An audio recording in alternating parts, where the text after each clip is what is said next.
Alors, poursuivons les sujets de la permaculture quantique humaine. La permaculture quantique humaine est une forme de compréhension émergente, comme une évidence, à travers des processus pratiques et des conceptualisations théoriques que j'expliquerai dans une autre vidéo. Le sujet d'aujourd'hui, c'est l'intrication quantique et la résonance écosystémique. Il n'y a pas d'écosystème sans résonance entre les éléments de l'ensemble. Il n'y a pas de résonance sans intrication quantique entre les éléments. L'intrication quantique se manifeste grâce au code évolutif intrinsèque qui dirige chaque élément vers son futur potentiel d'excellence, individuel et collectif. Donc, rappelons que un des objectifs matériels de la permaculture quantique humaine, c'est de pouvoir intercepter la courbe d'effondrement du système actuel avec une courbe évolutive en alignement avec les hauts potentiels humains, ce qui permettrait de passer d'une courbe prévue par la collapsologie qui ne pourra pas arrêter le décrochage irréversible du système et donc arrêter l'effondrement à travers cette interceptation à un point supérieur à celle de décrochage irréversible du système.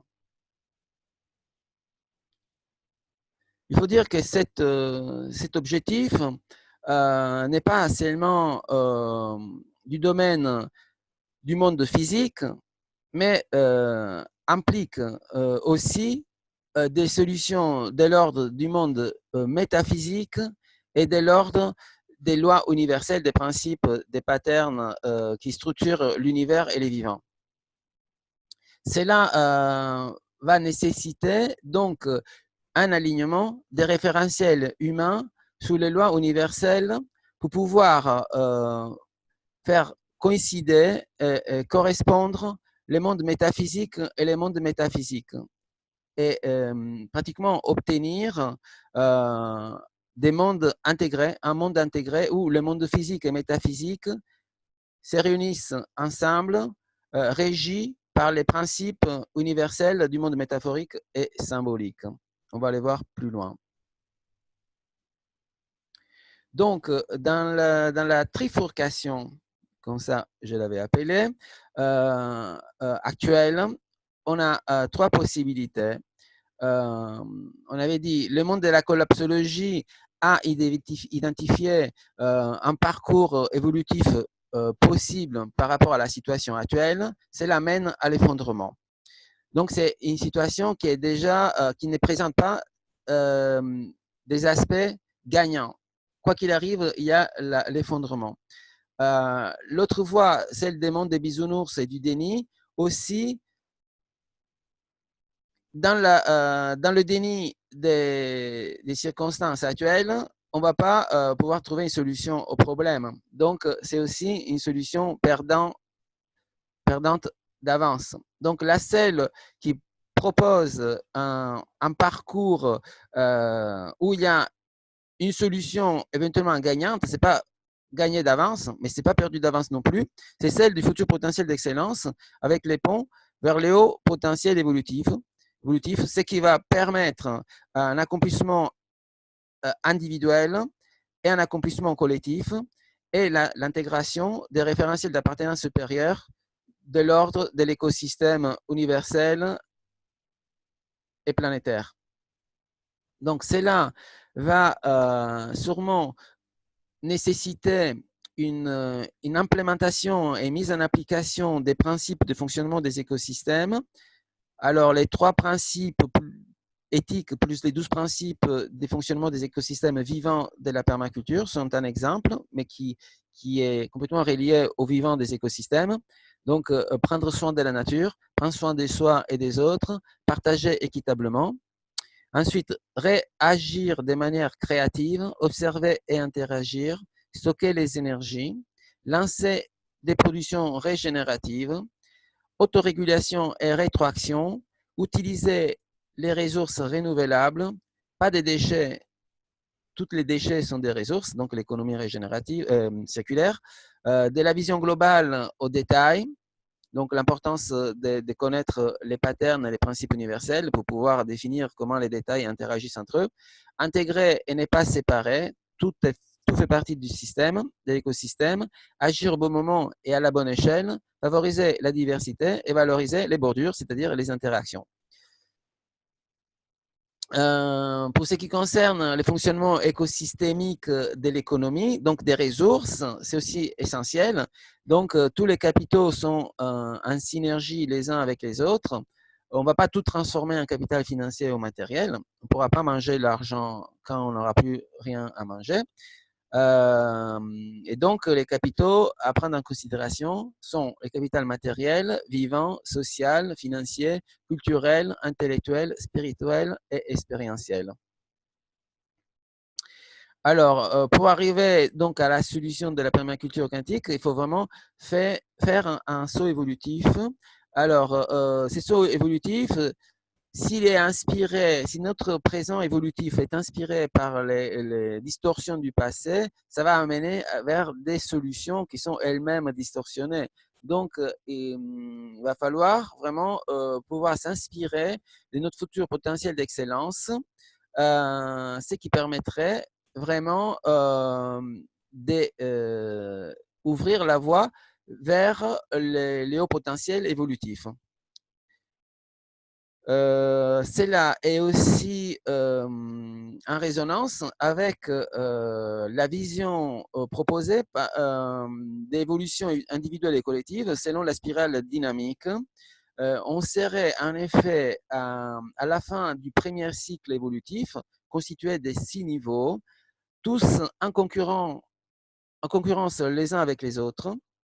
Et on devrait passer au deuxième cycle, celui de l'intégration, dans lequel, en fait, on va passer des qualités archétypales cycle par cycle à une réunification de ces qualités archétypales, aussi bien dans leur aspect positif, la qualité, que dans leur aspect négatif, défaut, mais dans le sens absolu. Du coup, pour pouvoir connaître les caractéristiques d'une qualité, il faut connaître aussi les aspects de ses défauts. C'est implicite. Donc, c'est là, ça va se passer pratiquement comme pour l'évolution du gland jusqu'au chêne, à l'arbre, ou de la chenille au papillon, ou à un niveau de vision macro, comme le passage d'un terrain où il n'y a rien, jusqu'à différentes phases où on arrive à avoir une forêt. Alors, déjà, pour l'humain, on peut imaginer qu'étant donné déjà ces qualités actuelles, ces potentiels actuels, ceux-là ils ne sont pas exploités, utilisés, mis en pratique de la façon la plus efficace. Parce que pour le moment, toutes les fonctions sont en compétition les unes avec les autres, et on sait bien que dans des conditions de compétition, l'utilisation des ressources n'est pas optimale. C'est sûr, à l'état actuel, on a un certain niveau évolutif, mais ces niveaux évolutifs risquent de provoquer notre extinction. Du coup, il va falloir passer par des passages de transition où on va peut-être affaiblir notre force actuelle, comme le passage de la coque du gland. Il va se libérer un germe qui va être encore plus exposé au danger, mais c'est la seule solution pour aller vers la forme finale. Donc, plus de sécurité, ce n'est pas forcément un indice d'évolution dans le bon sens.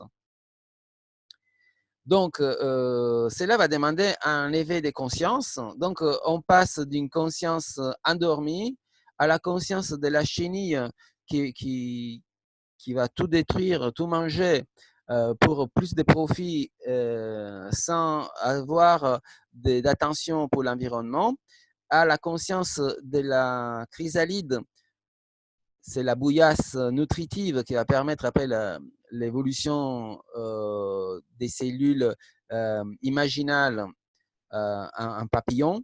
ces cellules sont déjà présentes dans la chenille. Et donc, c'est la démolition des couches d'illusion pour pouvoir aller pleinement dans les fonctionnements écosystémiques du papillon. Donc, ces changements de conscience va demander pratiquement une intégration des différents niveaux de conscience. Donc, on peut identifier 3 niveaux de conscience. Le niveau de conscience ordinaire, qui est le niveau de conscience dans lequel on agit dans le quotidien. C'est une conscience locale, c'est basé sur les acquis et les compréhensions disponibles. Il y a un niveau de conscience supérieur, on peut accéder à des niveaux d'intuition supérieurs. C'est un niveau non local dans le sens que ça dépasse les niveaux individuels de l'humain et ça doit par contre traverser une barrière pour pouvoir y accéder. Et il y a aussi la conscience primitive, qui est la conscience de l'unité du vivant dans les tout, dans la nature. Et il y a aussi un besoin de synchronisation des centres énergétiques dans l'humain, c'est-à-dire mettre l'humain aligner ses centres énergétiques de façon à pouvoir agir complètement en cohérence. Il y a aussi l'alignement des niveaux neurologiques de cohérence de la pyramide d'Iltz en établissant les nouveaux référentiels d'appartenance supérieure d'ordre écosystémique, ce qui va générer une nouvelle vision, une nouvelle identité et mission, des nouvelles valeurs holistiques globales, ce qui va déterminer certaines capacités, certains comportements qui vont ensuite déterminer les effets sur l'environnement souhaité.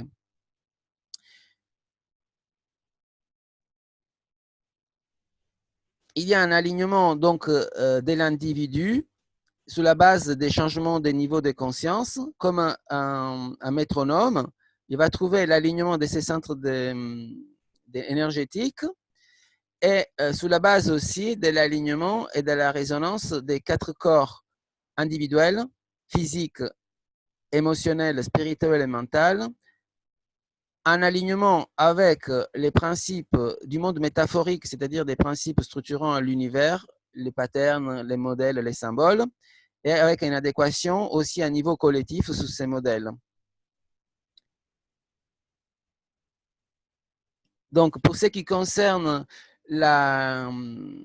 l'élargissement et la mise en résonance des différents niveaux de conscience, cela va se manifester comme une double lemniscate. On a utilisé donc l'infini, le double lemniscate inversé, qui va permettre en fait de se relier à l'intuition et en même temps à l'unité. L'intuition, c'est de l'ordre des principes supérieurs exclusifs. Donc, c'est des principes d'ordre masculin, tandis que la conscience primitive, c'est plutôt inclusive et c'est plutôt de l'ordre du principe féminin yin. Donc, ces doubles spirales permettent d'aligner et de comprendre tous ces niveaux en même temps pour pouvoir agir dans une conscience ordinaire élargie. Un niveau, des niveaux neurologiques de cohérence et de synchronisation des centres énergétiques, cela va se manifester comme dans ces vidéos où on présente différents 32 métronomes qui sont lancés tous à des moments différents. Donc, les pendules sont tous désynchronisés et pour l'effet d'avoir une base commune, ces pendules vont pouvoir se synchroniser, se mettre en cohérence les uns avec les autres. C'est exactement ce qui va se passer à un niveau collectif écosystémique. Et la base commune de l'humain, c'est les codes évolutifs qui nous poussent vers notre futur potentiel d'excellence. C'est l'espace quantique qui relie aussi tout un niveau de l'univers. Et donc l'effet, c'est celui de réaligner et résynchroniser toute l'action individuelle et collective.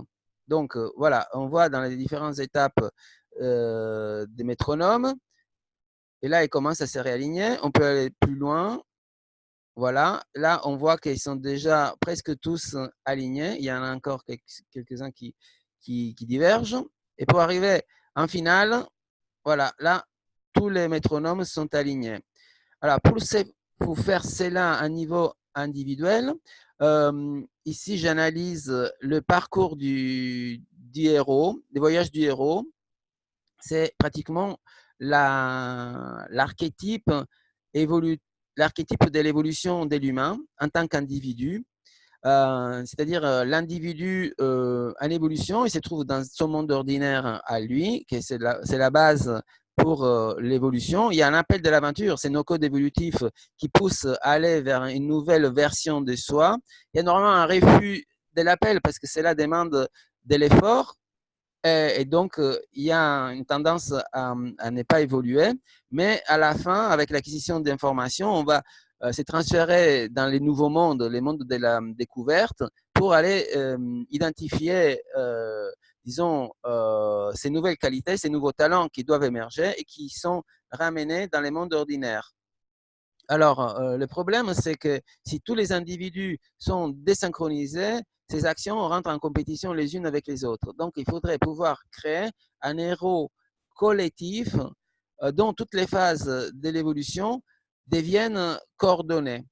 Et il y a un lien entre ces parcours du héros et l'alignement des niveaux de conscience par les lemniscates. C'est-à-dire, on va partir vers un monde supérieur, le monde de la conscience supérieure, capter l'information, et en même temps, on va s'enraciner dans la conscience primitive, de façon à pouvoir élargir ces consciences ordinaires au monde de l'intuition et au monde de l'unité. Donc, à niveau de l'individu, cela veut dire un passage d'un niveau où toutes ces compétences sont disparates et en vrac à un état de cohérence écosystémique où ces compétences seront polarisées sur la base des principes évolutifs. Donc, on n'a pas besoin d'experts en un seul secteur, encore moins si ce secteur n'est pas écosystémique. On a besoin d'apprentis qui le soient en même temps dans tous les domaines de l'écosystème.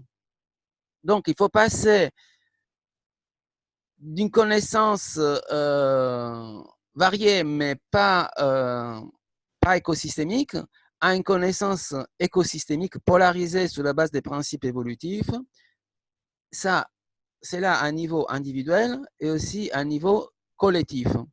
Donc, en polarisant à travers les informations de nos codes évolutifs, à niveau des petits collectifs ou des collectifs beaucoup plus grands.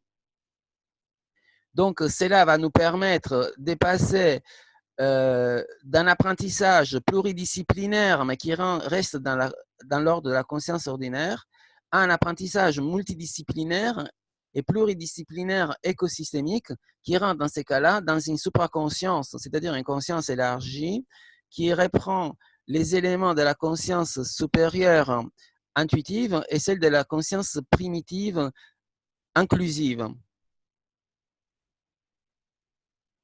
Donc, cela va se manifester donc, vers une convergence des référentiels humains, rêve, hypothèse, croyance, mensonge, conditionnement, superstition, ignorance et demi-vérité, avec les principes des mondes métaphoriques, les lois universelles, principes, archétypes, symboles, modèles et règles référentielles qui régissent l'univers et les vivants, de façon à faire descendre au centre le monde métaphysique et métaphysique, donc avoir une convergence vers les mondes intégrés, ces mondes infinis qui est égal à la somme des trois mondes physiques, métaphysiques et métaphoriques, plus 1, ce serait le monde des référentiels humains, qui est encore riche d'illusions. Et ces sommes, pour une dissonance tendant à zéro, c'est-à-dire une illusion tendant à zéro, ça va être un seul univers, un seul monde infini. Donc voilà, l'objectif, c'est d'aller vers ces mondes intégrés. Et l'action à opérer, c'est dans les couches d'illusion pour éviter des polarisations extrêmes qui, dans les mondes physiques, donnent du matérialisme spéculatif. Dans les mondes métaphysiques, donc, peuvent donner du spiritualisme spéculatif. Dans les mondes des référentiels humains, dans l'illusion, c'est des superstitions anthropomorphes. Et à niveau des principes, des lois universelles, c'est des principes abstraits. En fait, ce qui est retenu, c'est seulement l'essentiel du monde physique, métaphysique et des lois universelles. Et les référentiels humains vont tendre vers une correspondance totale avec les lois universelles. Et donc, ça va donner un seul monde intégré. Et ça, c'est la base du fonctionnement de l'écosystème idéal. Donc, la permaculture quantique humaine visant l'objectif d'intercepter la courbe d'effondrement du système actuel à un endroit supérieur au point de décrochage irréversible du système, va s'occuper à travers les outils différents disponibles qu'on verra à la suite, de démolir les couches d'illusion pour arriver à l'intégration des mondes physiques et métaphysiques régis par les mondes métaphoriques, la base universelle des fonctionnements de l'écosystème idéal. Voilà, c'était la vidéo d'aujourd'hui. Merci, à la prochaine.